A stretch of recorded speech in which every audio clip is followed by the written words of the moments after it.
Hello guys, magandang umaga. Magluto tayo ng pusit guys. Yan. Ang isang 1 kilo pusit na nabili natin kahapon. Lutuin natin guys, igisado lang daw sabi ni Rico. Kasi andun siya sa palayan guys. Tinapos niya yung pag-spray sa mga parakuhol. Kasi mahirap guys pag kakainin. Wala na tang pang puna. So yan, gisa muna ako ng mga ricado guys natin. Mga ricado natin. Yan po yung gamitin natin pang ricado. Yan pa. Muna tayo ng mantika.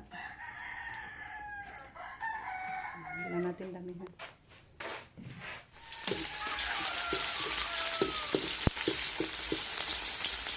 Ilunod na natin yung ating pusit.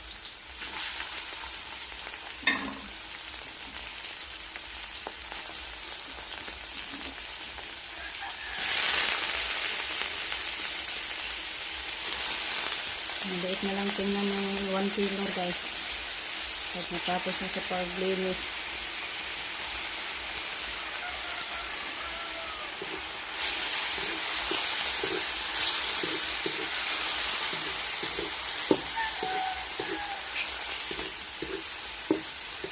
Ito yung klaseng ulam na nagpamasarap din guys.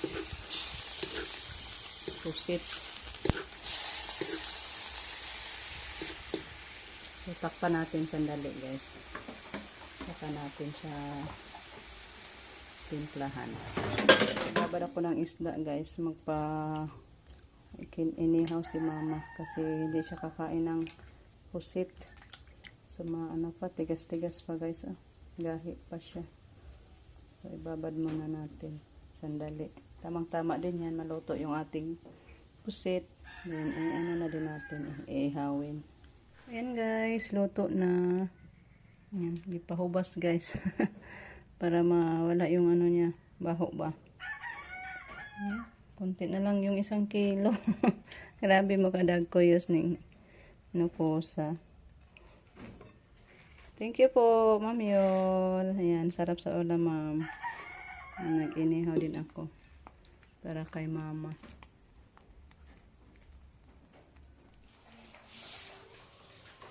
Ayan guys, lagyan natin ng roll decor yung dito guys, yung lamisa natin. Kasi may supra pa naman. Sayang ba?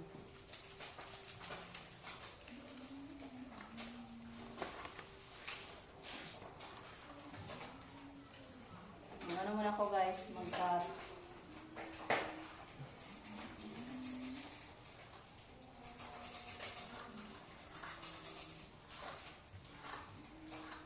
Kasi maganda pag may cover yung table natin.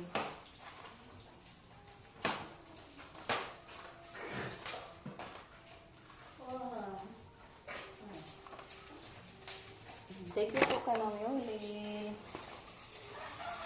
Guys, mga adhesive paper.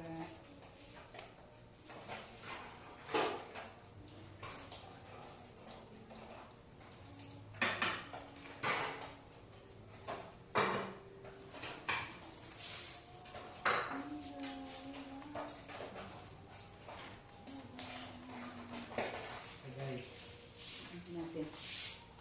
Dikit mo.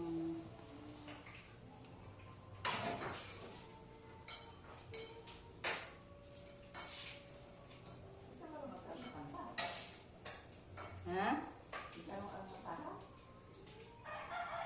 Wala. Kabalo.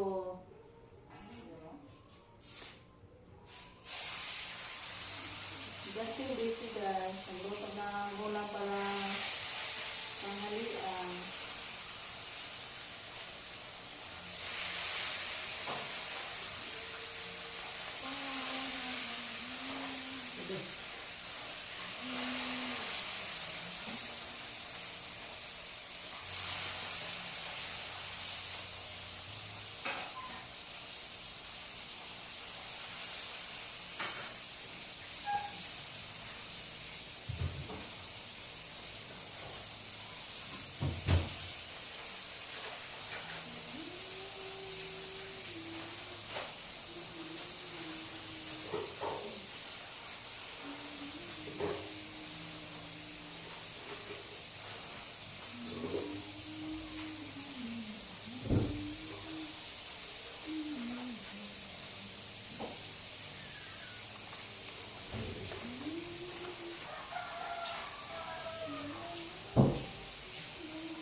ka ng lamesa.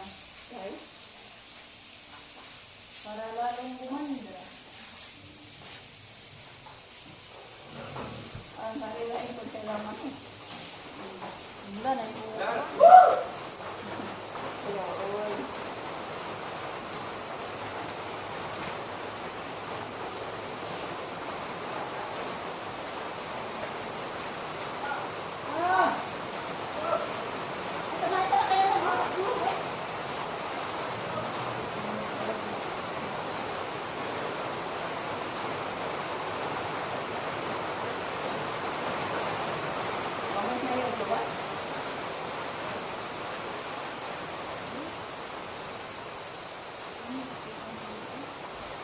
Kaya nga manok na ito dito ba?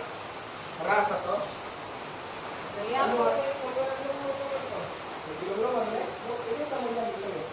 gumlum na na ay. Hindi na pwede.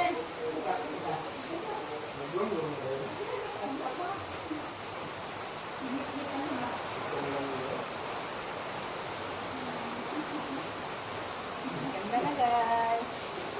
Wow na. Mama. Yan. Sabi ni mama guys, para daw tiles yung ano natin. Sinaw. Akala niya glass. Kasi sinaw. Ganda na. Nice yun talaga. Thank you po kay Ma'am Yuli. Halado, ang lakas na naman ang ulan guys.